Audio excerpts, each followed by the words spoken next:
So let's talk a little bit about how you hold the trombone.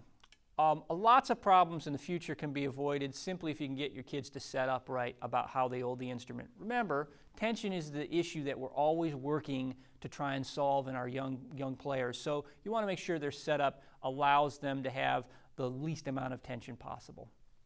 A couple things about the trombone. Let's deal with, first of all, the left hand.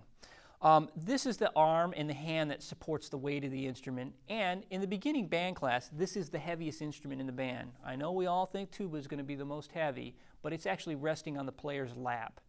And the trombone, you support the entire weight of the instrument with the arm, the shoulder, and the upper back. So it's real important for your trombonist to have the right idea about how to hold that instrument in the most efficient and most comfortable way.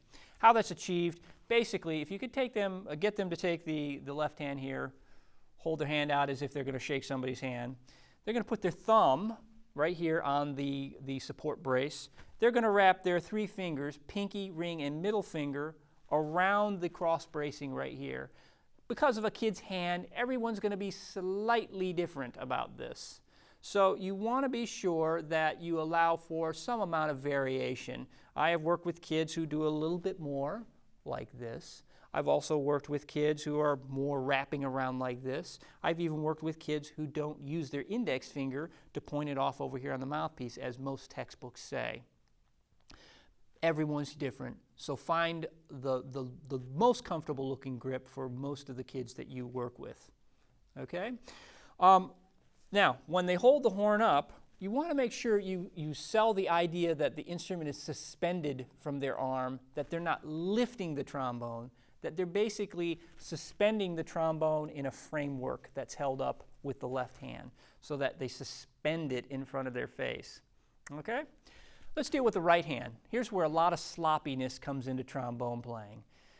The least amount of fingers and hand you can have on that slide, the greater the accuracy and the ability the slide technique will show.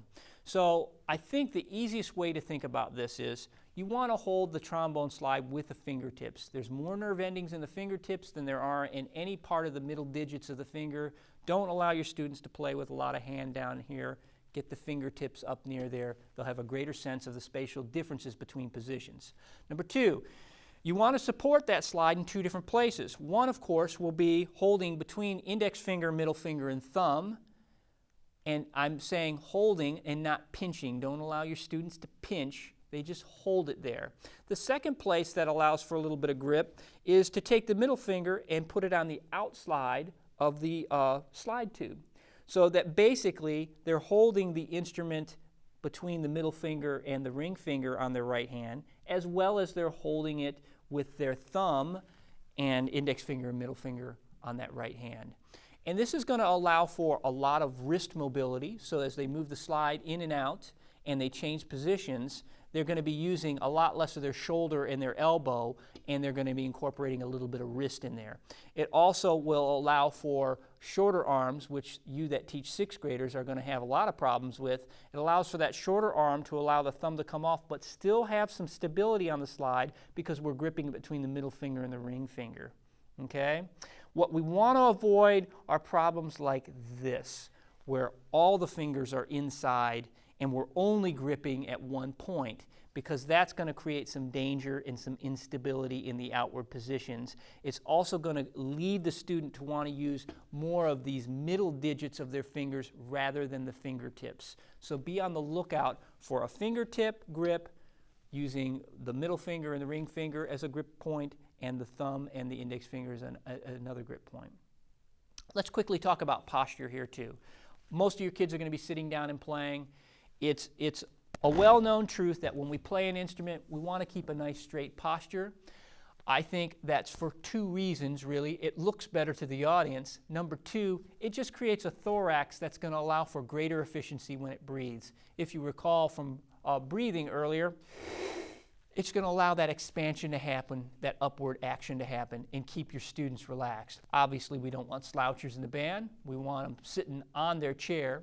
Is it important that they be on the end of their chair? It's important if it's important to you. Is it important to the instrument? No, because you can be just as straight in the back of the chair too. So if you are okay with them being on the back, sometimes the back of a chair can provide more support, particularly for that trombone player who's got the heavier instrument in their left hand at the time. So when dealing with the posture itself, you're looking for a real nice straight torso.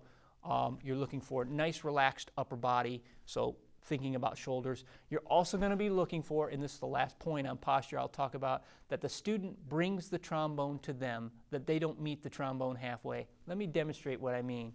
I'll see a lot of kids who do this.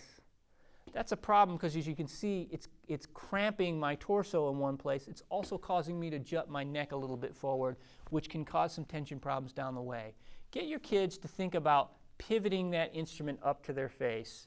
And you might even practice 3 minutes of doing this, just getting them to think about not moving their upper body will ingrain a great habit in them for the rest of their lives so that they're not meeting the instrument halfway.